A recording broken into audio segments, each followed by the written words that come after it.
भगवान शिव और पार्वती माता से जुड़ी है।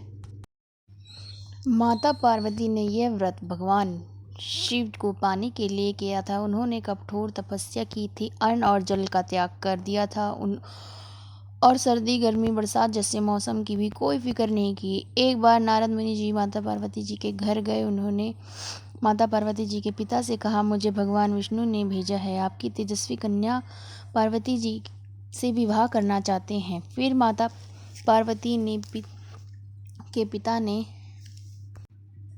यह बात सुनकर बहुत खुश हुए। उन्होंने तुरंत इस बात को स्वीकार कर लिया था। जब माता पार्वती को यह बात पता चली तो माता बहुत दुखी और परेशान हो गईं। जब माता पार्वती ने यह बात अपनी सहेली को बताई तब माता पार्वती जी की सहेली ने उन्हें एक घने जंगल में जाकर वहां तप करने को कहा। तब माता पार्वती अपनी सहेली की बात मानकर जंगल में जाकर तपस्या करने लगी भगवान शिव को पाने के लिए।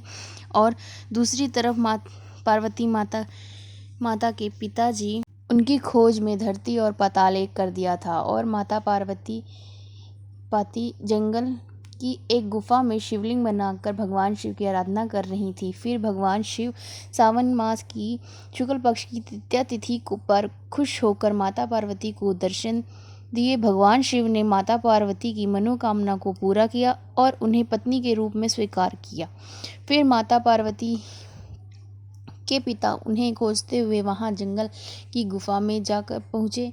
माता पार्वती ने अपने पिता से कहा, मैं आपके साथ तभी चलूंगी जब आप मेरा विवाह भगवान शिव जी के साथ कराएंगे। तो माता पार्वती जी के आगे उनके पिताजी की एक नहीं चली। फिर उन्होंने खुश होकर उनको स्वीकार कर लिया और फिर प्रसन्न होकर विवाह के लिए हामी भर दी।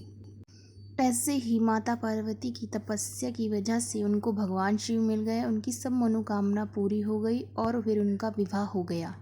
ऐसे में भगवान शिव जी ने कहा है कि जो महिला सावन की तीज का व्रत रखेगी, विधि विधान से पूजा करेगी, उन सभी महिलाओं की इच्छा पूरी होगी और उनके जीवन का हर संकट दूर होगा। अगर कथा अच्छी लगी है तो दोस्तों चैनल को सब्सक्राइब करें, बेल आइकन बटन को दबाएं, लाइक करें, कमेंट करें, बताना कथा कैसी लगी आपको। ऐसे ही हम आपके लिए और कथाएं लेते आते रहेंगे। तीज की हार्दिक बहुत बहुत शुभकामनाएं। जय हो भोलेनाथ, हर हर महादेव।